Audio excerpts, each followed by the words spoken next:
Welcome to ECNTRADE daily video. Before we begin, it should be noted that any advice is of a general nature only and that your personal circumstances have not been taken into consideration. Hello everyone, my name is Rob Clayton and thank you for joining me.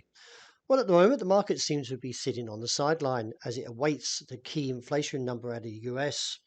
This may determine what the Fed might actually do when it comes to their meeting in May. At the moment we are seeing that the Australian dollar is somewhat sideways, even though it is poised for another test down and looks towards the region somewhere around the low 65.90.95 and reassess from there. We may get a bounce like last time, and therefore I wouldn't get too negative at the bottom of the range, just in case we do see that.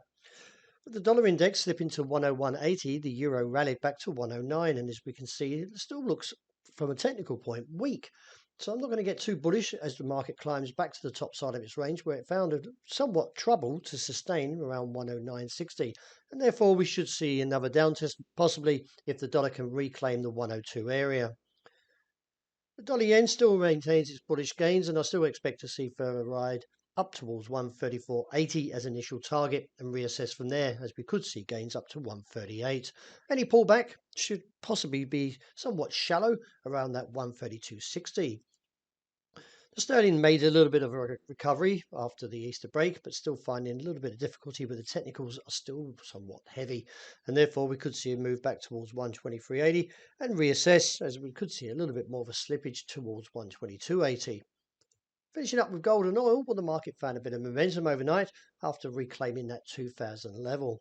There is some talk, though, that we may see the Fed hold in May, but still some are expecting a 25 base point rate hike.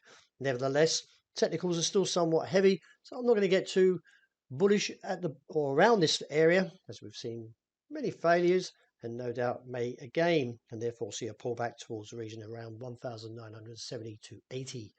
Wrapping up with oil, well, the breakaway gap has still not been filled, and we're still trading somewhat to a sideways range, even though the technicals are showing a little bit of divergence. If we see any impulses up towards $82, then this could give us an opportunity to see the market retaliate and maybe even see a bull trap and see the market eventually fill this gap back to around the region, somewhere around 75, 60, 80 area.